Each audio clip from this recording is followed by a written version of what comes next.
স্বাস্থ্যকর এই সোয়াবিন দিয়ে একবার এই মুখরোচক রেসিপিটা তৈরি করে খেয়ে দেখবেন, অসম্ভব মজার লাগে খেতে। তার জন্য সোয়াবিনটাকে গরম জলে ভিজিয়ে ভালো করে ধুয়ে এইভাবে আধা ভাঙা করে নিতে হবে। উনুনে কড়াই বসিয়ে পরিমাণ মতো তেল দিয়ে কালো জিরা আর আদা ফোড়ন দিতে হবে। প্রথমে জল দিয়ে দেবো, এর মধ্যে পরিমাণ মতো 1 বাটি সুজি দেবো, তার জন্য 1.5 বাটি মতন জল দিয়ে দিলাম। একটু কাঁচা লঙ্কা গ্রেট করে দিলাম, একটু ধনে পাতা দিলাম। তারপরে একটা আলু গ্রেট করে ভালো করে ধুয়ে দিয়ে দিলাম, পরিমাণ মতো একটু লবণ আর একটু হলুদ দিয়ে দিলাম। তারপরে এর মধ্যে দেবো ভাজা জিরের গুঁড়ো আর একটু লঙ্কার গুঁড়ো। একটু ঝাল ঝাল হলে স্পাইসি খাবারগুলো কিন্তু খেতে ভালো লাগে। তারপরে সয়াবিনটাকে দিয়ে দেবো।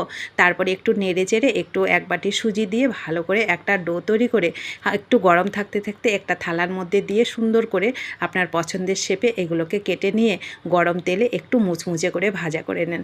দারুণ লাগে খেতে। একবার তৈরি করলে আপনার বারবার তৈরি করে খেতে ইচ্ছা করবে। এতটা মজার আর এতটা মুচমুচে এই খাবারটা।